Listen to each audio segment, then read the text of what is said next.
안녕하십니까. 7월 5일 OBS 뉴스 오늘 시작합니다. 금요일은 전원책의 훈수로 출발하겠습니다. 주인공 나왔습니다. 전원책 변호사 자리했습니다. 어서 오십시오. 예, 안녕하세요. 야당 주도로 국회 본회의 통과된 최상병 특검 얘기부터 해보도록 하겠습니다. 37일 만에 다시 본회의 문턱 넘었죠. 어제 본회의 모습 함께 보시죠. 무제한 토론에 권리는 보장되는 겁니다. 지금 진행하고 있는 사람의 발언을 제한하시면 안 되는 거죠. 제가 마무리하라고 충분히 시간을 드렸어요. 입법 행포를 넘어 헌법 질서 근간을 파괴하는 위헌적 정치 폭력에 대한민국 헌정 질서가 파괴되고 있습니다. 윤석열 대통령에게 묻습니다. 이번에도 거부권을 행사하실 것입니까?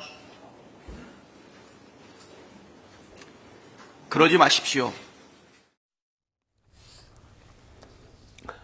네, 국민의힘은 무제한 토론을 했고요. 이 야당은 이제 24시간 만에 필리버스터를 종료시켰습니다. 그리고 특검법까지 통과됐고, 전원책 변호사께서는 가장 유심히 보신 장면 어떤 부분이 있는지요? 아니 방금 그 박찬대 대표가 원내대표가 이런데도 또 거부권을 행사하시겠습니까?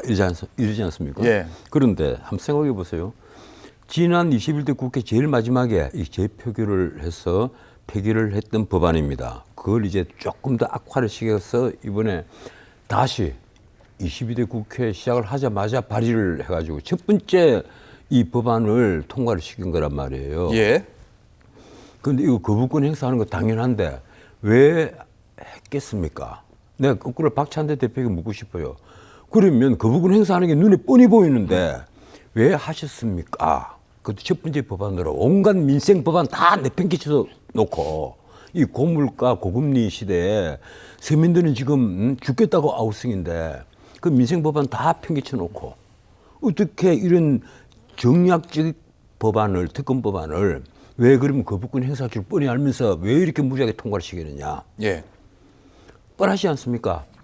이 조국 그 대표가 한 말 3년은 길다 윤석열을 끌어내리자. 이 윤석열 대통령을 탄핵으로 몰아가기 위한 하나의 수단 방법으로 지금 쓰고 있단 말이에요. 자신들은 그렇게 뻔하게 하면서 이런데도 또 거부권을 행사하겠습니까? 묻는 게 한편이 블랙 코미디 같죠. 제가 보긴 그래요. 그런데 전 변호사님, 그러니까 결국에는 이걸 디딤도 삼아서 윤석열 대통령의 탄핵까지 가는 그렇죠. 마지막 장소까지 갈 것이다. 예. 근데 계속해서 그런 식으로 지금 세상에 생각해 보세요. 자기를 수사를 한 검사들을 탄핵으로 네 사람이나 그중에 세 사람은 자기를 수사한 검사예요. 그 탄핵 발의를 했어요. 예. 여기가 뭐 아프리카입니까? 내가 할 말은 아닌데 아프리카도 이러지 않습니다. 내가 보면요. 이건 여야를 떠나서 진보 보수를 떠나서 우리가 상식을 가지고 기본적인 그리고 예의를 가지고 정치를 해야만 합니다. 지금 우리 국회를 이렇게 난장판 국회로 만들어버리는 게 과연 여당 때문입니까? 야당 때문입니까? 나는 이걸 보면서 정말 한심스럽게 생각을 해요. 후한무치한 것도 중도 문제지. 그리고 우리가 왜 중국에서 이종호라는 분이 후억학이라는 책을 쓰잖아요. 이 정치를 하기 위해서는 두꺼울 후자에다가 그래 면후, 그다음 심헉, 마음은 금어야 된다. 그래 정치를 한다는 건데 예. 후억도 정도 문제지. 이 선을 넘어버리는 거예요. 내가 보기에 좀 어느 정도 이 국민들을 위한 정치를 해 나가다가 좀 정략적인 것도 좀 하면 이해를 하겠는데. 예. 22대 국회 들어오자마자 계속 내린 것이 특검법안 그리고 탄핵 발의 민생은 없어요. 그리고 하는 얘기들이 전부 다 그런 얘기들만 하고 있어요. 지금 민주당 이 중심이 된 범야권이 192석입니다. 문자 그대로 무소불위의 권력이에요. 이번에도 그렇지 않습니까? 예. 이번에도 이제 필리버스터를 하니까 솔직히 이 필리버스터에 뭐 국민들이 크게 관심도 가지지 않고 있었습니다만 그게 24시간 넘었다 이러니까 필리버스터를 강제 종료하기 위해서 재적 의원이 3분의 2가 동의를 하면 강제 종료를 한단 말이에요. 이러니까 우은식 국회의장이 중립에 서야 될 분이잖아요. 예. 그런데 그분이 자 우리 필리버스터 이제 그만합시다 이러면서 강제 표결을 하겠습니다. 이래서 그 법안을 그 표결을 상정을 해가지고 그냥 그대로 강제 종료를 시켜버렸단 말이에요. 예. 어차피 필리버스터를 해봤자 얼마나 더 오래 하겠어요. 한쪽에서는 필리버스터 하는데 뒤 그 앞에 방청단 의원석에서는 다 졸고 있는데 그 장면이 화제가 됐죠. 예, 졸고 예. 있는데 참 기가 막히는 거죠. 아 근데 변호사님 어쨌든 정략적인 거고 결국 윤석열 대통령이 목표다 이런 말씀하셨는데 아까 그 가장 관심 있는 장면을 물으셨잖아요. 네, 거기 그 맞았죠. 안철수 의원이 저 그 얘기 들으려고 했어요. 안철수 의원은 찬성했어요. 찬성표를 던진 것. 예. 안철수 의원이 하는 말은 그였습니다. 이 귀중한 그 최상병의 그 억울한 죽음, 억울한 생명, 거기에 대해서 진실을 밝히는 거 이게 꼭 필요하지 않느냐. 거기에 대해서 왜 정략적으로 다 접근을 하느냐. 그러지 말고 이 진상을 밝히고 합당한 예우를 하는 것이 바로 우리 국가의 존재 의무다. 뭐 이런 식의 표현을 쓰면서 난 찬성하게 때렸단 말이에요. 이게 원론적인 얘기죠. 예. 그리고 김재섭 의원은 그 이번에 사실은 찬성하려고 보니까 이게 정략적인 법안이더라. 그래서 난 반대했다. 이제 이 얘기고. 그래서 두 사람이 이제 참석을 했잖아요. 그런데 안철수 의원에게 내가 꼭 묻고 싶어요. 이번 법안이 이 앞에 폐기했던 법안에서 얼마나 달라진지 그건 한번 읽어보셨느냐.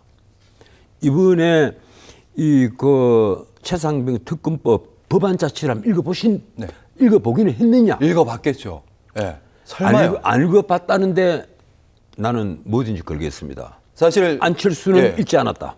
아, 왜 그럼- 그런가 하면 예, 읽었다면 말씀하십시오. 예. 찬성하지 못했을 겁니다. 그러니까 저번에는 최상병 특검, 그러니까 최상병의 수사와 관련돼서 혹시 외압을 행사한 주체들이 있지 않냐 그 부분에 집중됐던 아니죠. 거고 이번은 최상병 사건 자체를 전체 다 보게 돼 있습니다. 가장 예. 논란이 된 게 우선 특검을 누가 추천하냐 문제잖아요. 그렇죠. 지난번에는 변협에서 뭐 4명을 추천하면 가령 대통령이 소속되지 않은 교섭단체 그러면 이제 민주당이죠. 예. 민주당에서 그중에 2명을 추천을 하고 그 속에서 이제 1명을 대통령이 임명을 한다 이렇게 돼 있었는데 이번에는 보면 민주당과 또 하나 이게 대통령이 소속되지 않은 원래는 그래서 다른 조국혁신당에 이 추천하기로 정당, 했었는데. 그래서 예. 조국당이 추천하는 걸로 만들었단 말이에요. 이번에 양보했죠. 그래서 그러니까 그게 더 악화된 거예요. 거기다가 이게 보면 이번에는 공수처에 대한 외압까지도 수사를 하도록 그 뭔가 이 끈덕지를 다 만들어 갖다 붙인 거예요. 이 기본적으로 가령 그 수사기관에서 수사를 해서 어떤 결과를 딱 내놓았는데 그것이 수사 미진하다. 그리고 수사에 정말 외압 같은 게 행사가 돼서 수사 자체가 잘못되어 있다. 예. 이런 경우에는 이제 특검을 해야 하는 겁니다. 쉽게 말하면 권력형 비리를 수사하는 것이 바로 특검이에요. 그런데 지금은 수사가 공수처에서 한참 하고 있는 중이에요. 아직 어떤 결과도 나오지 않았습니다. 그랬으니까 지금 국민의힘 쪽에서는 이거 헌법 위반 아니냐 이런 얘기를 한단 말이에요. 뭐 이른바 특검의 보충성 이런 얘기 하더라고요. 예, 그렇죠. 이 헌법 위반이다. 거기다가 이번에 안철수 의원에게 내가 안 읽어봤다고 얘기하는 거는 지금 안철수 의원이 지금 이 법안을 찬성하는 이유를 설명을 했는데 예. 가만 보면 이 새로 나온 법안은 이 앞에 있는 법안과 어떻게 바뀌어 있다는 걸 전혀 지금 인지를 못하고 있는 것으로 제게는 보입니다. 그래서 법안을 읽지 않았다. 이 앞에 법안과 똑같은 줄 알고 있다. 제가 보기엔 그렇습니다. 제가 보기에는 네. 혹시 뭐 잘못 봤는지는 모르겠습니다만 만약에 이 법안을 다 읽고 나서도 이번에 찬성표를 던졌다 그러면 지금 이번에 국민의힘 또 당론으로 반대를 하기로 했잖아요. 예. 그러면 본인이 자진 탈당을 해야죠.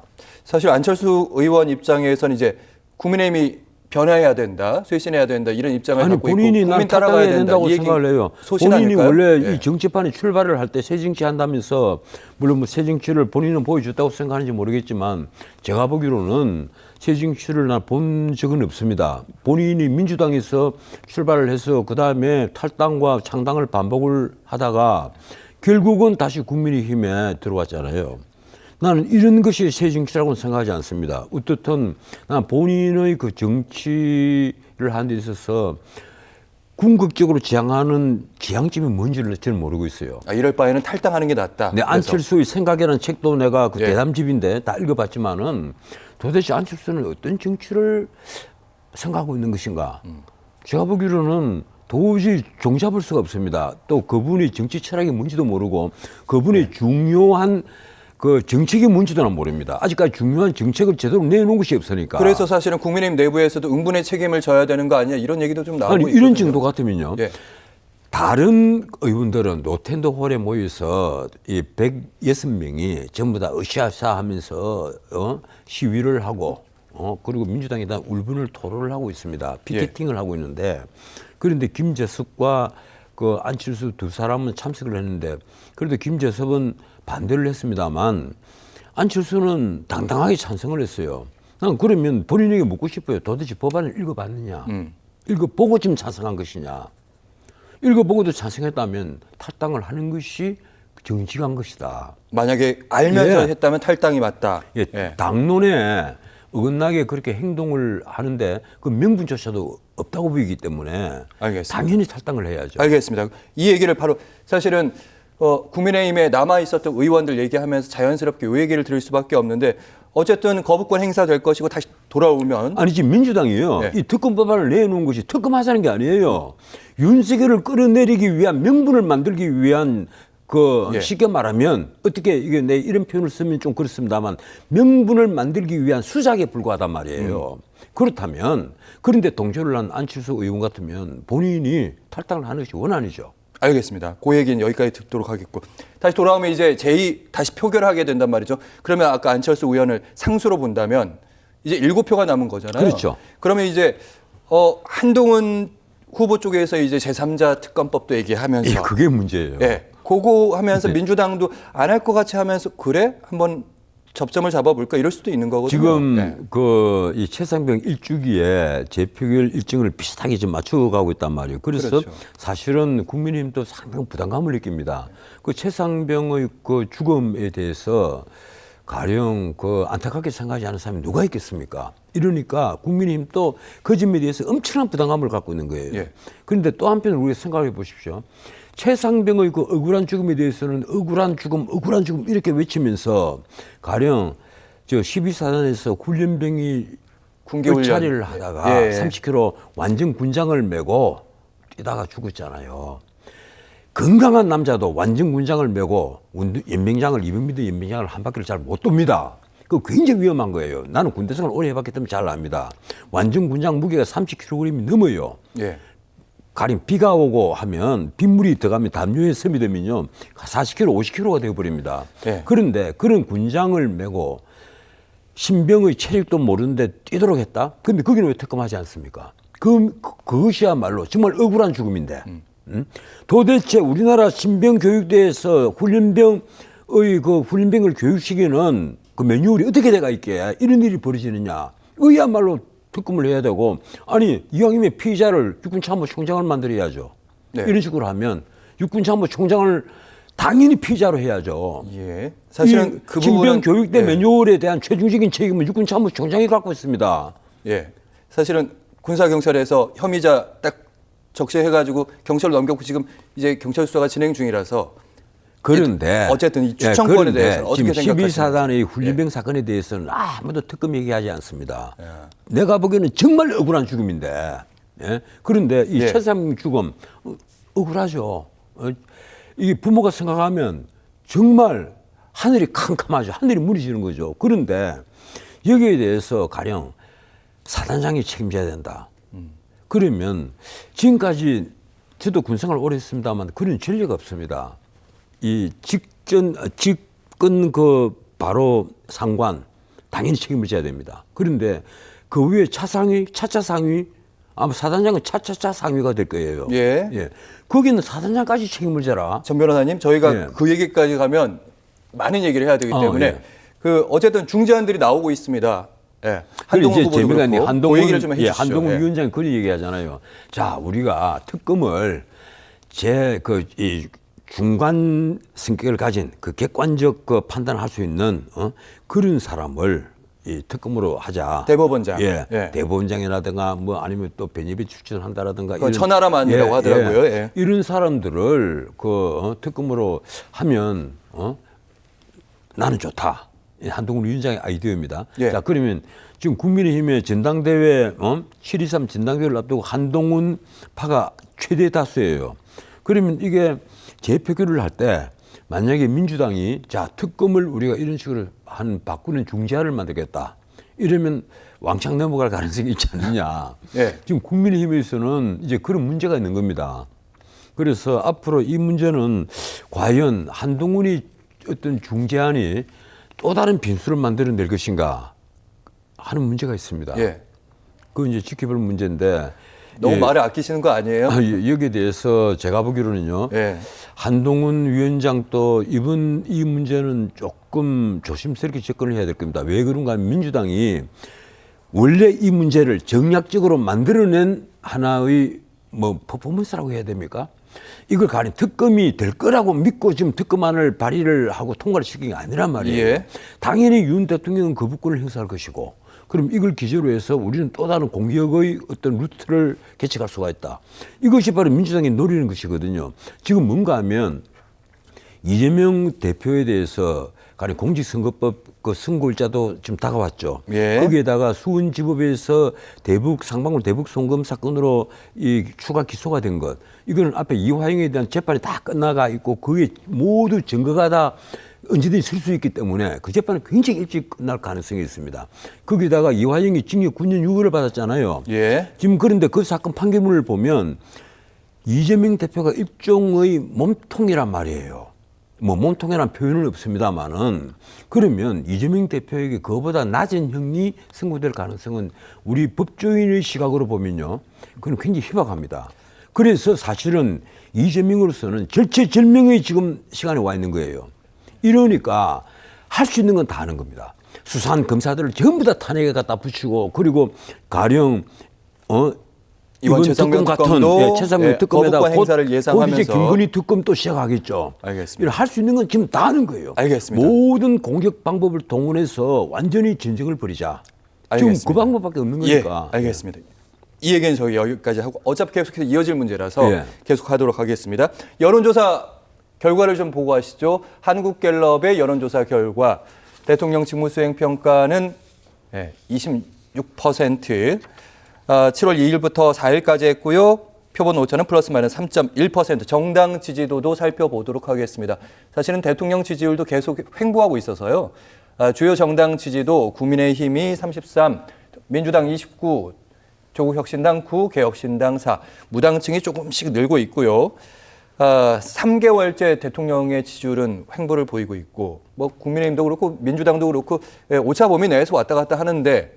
그렇죠. 오차범위 아니라는 게 중요합니다. 예. 지난번에는 민주당이 국민의힘을 약간 앞섰는데 이번에는 다시 역전이 돼서 오차범위가 아마 플러스 마이너스 3.1%일 겁니다. 예, 그러니까 맞습니다. 예. 오차범위 안에서 움직이는 거니까 사실은 33대 29 지금 별 의미가 없는 것으로 보이는데 어떻든 이제 역전이 됐는데 진짜 여기서 봐야 될 것이 뭔가 하면요. 민주당을 지지하는 그 세력들이 완전히 딱 이게 테를 두를 수가 있다. 금을 딱 끌 수가 있다. 뭔가 하면 4050. 50대에서 39% 그리고 40대에서 그런데 34%. 요 4050을 빼면 나머지는 민주당 지지하는 세력이 확 떨어져요. 예. 그래서 완전히 세대가 40대와 50대로 국한이 되고 있고 그리고 지역별로는 호남에 국한이 되고 있다. 오히려 근데 국민의힘은 가령 그렇습니다. TK에서 50% 넘는 찬성을 지지를 하는 곳은 TK 하나밖에 없어요. 나머지는 그런데 PK, 충청도, 서울 다 30% 중반입니다. 35%, 37% 뭐 이 정도란 말이에요. 예.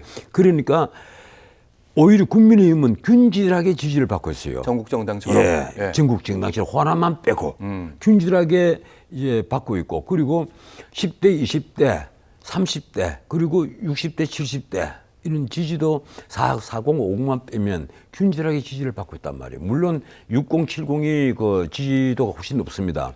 어쨌든 그래서 제가 보기로는 그런 걸 다 검토를 해보면 국민의힘은 그래도 좀 희망적이다. 특히 이번 7.23 전당대회가 좀 흥행이 되고 있지 않습니까?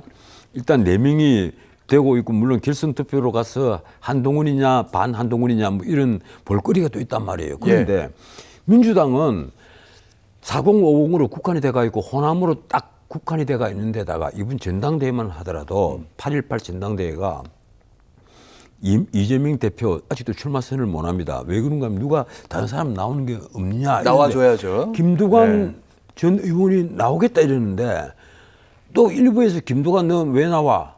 이렇게 또 난리가 났단 말이에요. 이러니 김두관 전 의원이 그럼 내가 안 나가지 뭐. 혼자 나가는 것보다 한 명이 나와주면 좋긴 한데요. 그걸 지금 안 나오면 어떻게 어떤 일이 벌어집니까? 찬반 투표를 할 수밖에 없습니다. 여기가 무슨 북한 노동당도 아니고. 그렇게 그림이 문자가 들어 신문에는 일극체제라고 하는데 이게 말이 일극체제지 얼마나 부끄러운 정당입니까? 사당화가 완성이 됐다는 얘기예요. 이건 공당이 아니라 대중정당 혹은 정당민주주의라고 할 때 정당이 아니라 헌법 8조가 예정하고 있는 그런 정당이 아니라 이 정당은 오로지 이재명을 위한 이재명의 정당. 문제가 또 사당화가 완성이 된 정당이란 말이에요. 알겠습니다. 이 얼마나 부끄러운 장면이에요. 말씀하셨으니까 장래 차기 지도자의 지지율을 보면서 저희가 같은 얘기를 계속 나눠보도록 하겠습니다. 함께 보시죠. 네, 방금 열심히 말씀하신 이재명 전 대표 23%, 한동훈 17, 조국 5, 홍준표 3, 오세훈 3, 이준석 2, 원희룡 2, 안철수 말씀하셨던 저기요. 안철수 1. 제가 재밌는 말씀 하나 드릴까요? 하시죠. 그러니까 저 중에 누군가가 뭐 어떻게 그 어떤 사건을 계기로 예컨대 오세훈 시장 아니면 원희룡 그 전 지사가 어떤 사건을 계기로 윤석열 대통령과 아주 그 근곤일척의 그 정투를 벌이게 되어버렸다. 그럼 지지도가 확 치솟습니다. 권력에 저항하는 순간에 지지도는 엄청나게 올라가거든요. 그래서 제가 보기로는 사실은 갤럽에서 한 차기 지도자 선호도 저거는 의미 없는 것처럼 보이는데 다만 하나 그래요. 아직도 지금 이재명 대표가 온갖 범법 혐의를 받고 있고 재판을 일주일에 3번씩 4번씩 재판을 받아야 되는 처지인데도 역시 언론에 계속 나오고 TV만 켜면 이재명이 나오니까 차기 지도자로 국민들에게 인식이 되고 있다. 한동훈 역시 마찬가지다. 제가 보기에는 그렇습니다. 그런데 이제 우리도 간에 선진 민주주의 되려면 정책으로 승부하는 그런 정치인이 이제 좀 나와야 되지 않을까. 근데 이번에 나는 그 하나의 징검다리를 보는 느낌을 갖고 있어요. 가령 국민의힘 같으면 나경원, 원희룡 그리고 윤상현 이런 사람들 하나의 징검다리 역할을 하고 있다. 한동훈도 마찬가지고. 그래서 아직까지는 개인이 정책을 내놓지 못하고 미래 비전을 보여주지 못하고 있습니다. 그렇죠. 하지만 이제 본격적으로 토론회가 벌어지면 나는 미래 비전이 분명히 나올 거다. 그거 안 나오고는 본인의 가치를 입증을 못하니까. 그리고 가령 저 같으면 벌써 이 대중에게 나는 누굴 위해서 뭘 위해서 싸운다. 이걸 보여주겠는데 아직까지 그걸 안 보여줘요. 요즘에 그래서 사실 전당대회 가장 큰 주제가 한동훈입니다. 지금 원희룡 후보가 지금 맹렬히 쫓아가면서 거센 공격을 그렇죠. 하고 있습니다. 한동훈이냐 반 한동훈이냐 결국은 결선 투표로 갈 수 있느냐가 첫 번째 관심사죠. 그러니까 이런 얘기합니다. 윤석열 한동훈은 이미 4번의 갈등을 총선 당시에 있었고 그때마다 한동훈 후보는 그때 비대위원장은 의미 있는 연락 한 번 안 하더라. 전화 한 번 안 하더라. 신뢰관계 문제 있는 거 아니냐. 그런데 거기에 대해서 이제 누구 잘못이 더 크냐 뭐 이런 등등의 말이 있는데 그렇죠. 요즘은 그러죠. 내가 하나 그 한동훈 위원장이 아주 아쉬운 게 있습니다. 한동훈 위원장이 작년 12월 20일경에 그 중앙 정치 무대에 공식적으로 등장을 하고 나서 그때 저는 다른 방송에서 그런 얘기를 했어요. 한동훈 비대위원장 굉장히 위험하다. 선거 폭망 가능성이 80%다. 그리고 제 사무실에 온갖 욕설이 막 오고 난리가 났습니다. 왜 한동훈을 못 살게 구느냐. 뭐 이런 얘기들이 돌아왔는데 내가 걱정을 한 것은 그래요. 미래 자산인 한동훈에 있어 엄청난 마이너스다.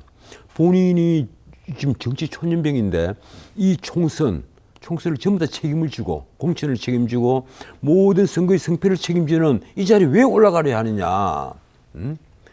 그런데 본인이 이제 올라가서 아니나 다를까 선거 기간 내내 이 민생에 대한 이 개선책 하나를 내지를 못하고 있더라고요. 그래서 내가 선거를 보면서 이 선거에 큰일 났다. 2030이 우선 전부 다 외면을 하게 만들어 놓는다. 이 걱정을 했는데 지금도 마찬가지예요.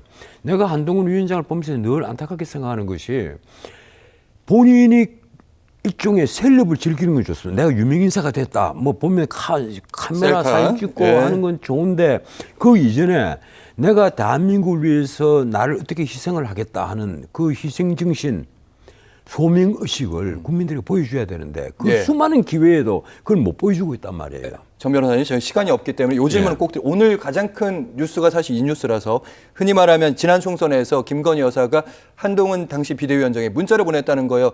명품 그거 표현과 관련해서 씹었다. 예, 이제 그거 씹었다 사과하겠다. 예, 어떤 처분도 받아들이겠다. 뜻대로 하겠다. 답도 안 했다는 거예요. 그걸 이제 일종의 우리 용어로 씹었다 이건데. 입십이라고 이렇게 표현하더라고요. 예. 그런데 그렇습니다. 이게 내가 보기로 한동훈 위원장이 씹으려고 씹은 게 아니라 그걸 네. 이제 눌려버리려고 한 게 아니라 제가 보기로는 선거 막판에는 이미 정세보고가 다 올라오지 않습니까? 한동훈 위원장이 굉장히 많이 당황했던 것 같아요. 이 큰일 났다. 이 유세를 수도권에 막 다니고 하루에 7군데, 8군데 뛰는데도 가서 본인이 똑같은 말만 하는 거예요. 그때 무슨 얘기를 하는가 하면 조국하고 이재명 비판, 이조 심판. 네. 이조 심판론만 계속 내놨단 말이에요. 내가 당신들을 위해서 일자리를 어떻게 만들겠다, 윤석열 대통령과 함께 어떻게 물가를 잡겠다 이런 얘기는 일체 없이 계속 이조 심판론만 내놨단 말이에요. 그런데 그때 이제 그러면 차라리 김건희 여사에 대해서 왜 이걸 그냥 묵살을 했느냐, 좀 했으면 도움이 되지 않았을까. 적어도 이제 그런 지나고 나면 그런 얘기를 합니다. 가령 윤석열 대통령이 이 의료 대란에 관해서 4월 1일 날 50분짜리 담화만 없었어도 10세건 더 끊졌을 것이다. 그리고 이번에도 가령 이 김건희 여사에 대해서 충분한 어떤 소명 기회를 마련했으면 적어도 10세건 더 끊졌을 것이다. 이런 말들이 지금 와서 해본들 무슨 소용이 있겠어요. 근데 그때 한동훈 위원장이 그건 하나 아셔야 됩니다. 이분이 정치에는 초년병이란 말이에요. 선거는 당연히 초년 처음이고. 그러면 그때 이 연락을 받고 연락을 해서 어떻게든 뭔가를 끌어내. 본인이 판단을 못 했겠죠. 아. 거기에 대해서. 그리고 그걸 판단을 해줄 제대로 된 참모가 없는 거예요, 주변에. 그래서 초년병이란 지금 얘기. 또 주변에 있는 참모는 물론 참모들이 있습니다. 신문에 난 걸 보면 김경률, 신지호, 뭐 혹은 진중권 이런 참모들이 있는데 한때 그 진보 좌파 계열에 있다가 뭐 이쪽으로 넘어왔다고 해야 합니까? 그런 분들이 쭉 있는데 정치에 대해서 넓은 식견을 가지고 어떤 아이디어를 내고 가령 정책에 대해서 어떤 개선점을 찾아 만들어주는, 쉽게 말하면 정권 옆에서 레드팀 역할로 하는 그런 참모는 없단 말이에요. 참모가 없는 것 예. 같다. 그래서 나는 선거 막판에 김건희 여사 쪽에서 그런 제안이 있었다 하더라도 거기에 대한 판단을 미처 못했을 것이다. 이거 의도적으로 일부러 무시했던 것은 아닐 것이다. 이게 의도적인 건 아니었을 것이다. 의도적인 것은 아니에요. 왜 그런가 하면요. 알겠습니다, 변호사님. 그 선거의 승패는 본인의 운명과도 다 연결이 돼가 있는데 그걸 누가 의도적으로 알고 무시를 그랬겠느냐. 했겠습니까? 예, 알겠습니다. 시간은 없지만 저희가 새로운 방통위원장 후보자 이진숙 전 예. 대전 MBC 입장 발표를 했는데 좀 이게 독립성, 중립성 정도가 아니라 아주 공격적으로 나오더라고요. 어떻게 보셨는지. 저는 그 이진숙 전 뭐 본부장이라고 해도 이진숙 기자라고 표현을 하죠. 전공 기자 유명했죠. 제가 예. 그 여의도에 자유경제전장 할 때 뭐 몇 차례 같이 밥도 먹고 했는데 제 사실 이분 그 당시 무척 좋아했습니다. 왜 그런가 하면요. 이라크 종군 기자를 했잖아요. 멋있죠. 남자도 못하는. 예. 그리고 다 그 배경에 뒤에 폐허가 돼가 있는 그 앞에서 이라크 바그다드에서 이진숙입니다 이랬을 때 기억합니다. 내가 그거 보고 엄청 놀랐어요. 야 정말 대단하다. 저 여성은 진짜 언론인이다. 진짜 기자다. 예. 네, 이렇게 해서 TV 화면을 보면서 박수도 치고 이랬는데 나중에 만나 보니까 정말 식견 또 굉장히 넓고 괜찮았어요. 그런데 이분이 정치판에 뛰어드는 걸 보고 깜짝 놀랐습니다. 왜 정치판에 뛰어들었을까? 언론인으로 그대로 남아 있었으면 그래도 꽤 존경을 받았을 건데 이상하게 그 국회의원 공천 그것도 꽉 경쟁이 심한 데 가가지고 대구. 그래서 밀려버리고 예. 이 대구 동부에 갔어요. 그 밀려버리고 그리고 지방선거도 뭐 나가다 이러다가 또 포기해버리고 그래서 참 이게 괜찮은 인재인데 이런 생각을 하고 있었는데 이분은 이제 방통위원장 지명을 받았어요. 그런데 예. 지명 받자마자 맹폭격을 해버리더군요. MBC를 두고 야 너가 공정했다면 이런 방송이 있었겠느냐 이런 식으로 하나씩 딱딱 따지는데 솔직히 말해서 듣는 이들의 목호를 송연하게 만들었다. 제가 보기로는 이분은 본인의 어떤 가슴속에 든 생각을 감추거나 일부러 이게 뭐 교묘하게 포장을 하거나 하는 그런 성격이 전혀 아니에요. 예. 제가 알고 있는 이준숙 기자는 늘 자신이 정도라고 생각하는 그 길을 뭐 욕을 들어도 좋다. 돌멩이를 누가 던져도 좋다. 난 이 길을 걸어가겠다. 그래서 씩씩하게 걸어가는 그런 분입니다. 장점이자 단점이 될 수 그래서, 있는데. 물론 단점이 될 수가 있지만은 오늘 이 시대에 나는 이런 분도 필요하지 않느냐. 어차피 그런데요. 방통위원장 생각해 보십시오. 야당이 왜 탄핵을 하는 겁니까? 뻔하잖아요. MBC를 사수하겠다, 지키겠다는 거잖아요. 네네. MBC 방문진을 자기들이 장악을 해서 MBC만은 자기들이 꼭 지키겠다. 그런데 이 앞에 김홍일 위원장이 그래서 재빨리 탄핵을 하겠다고 하니까 자기 업무 정지되는 게 되면 안 되니까 사표를 써버리잖아요. 그리고 이제 이준숙이 등장을 했는데 이준숙도 마찬가지입니다. 새 이사를 임명하겠다는 거거든요. 나 이사 임기 마치면 새 이사 임명하겠다. 법대로 하겠다. 그리고 나서 그 다음에 너희들 탄핵하든지 말든지 마음대로 해. 응? 새 방문진 새 이사들이 임명이 되면 새 사장 임명할 거 아니냐. 예. 그거란 말이에요. 그래서 앞으로 이 가령 공영방송의 공정성을 두고 또 재미있는 일들이 벌어지지 않겠느냐. 알겠습니다. 저는 늘 그렇게 생각합니다. 제발 MBC든 KBS든 KBS 1 빼놓고 아니 엄격하게 말하면 교육방송 하나 빼놓고 미국은 그렇습니다. 교육방송 하나 빼놓고 나머지는 다 민영화하자. 알겠습니다. 그 얘기는 나중에 더 본격적으로 해보도록 하겠습니다. 전원책의 따뜻한 훈수. 오늘은 특별히 더 고맙습니다. 고맙습니다. 예, 고맙습니다.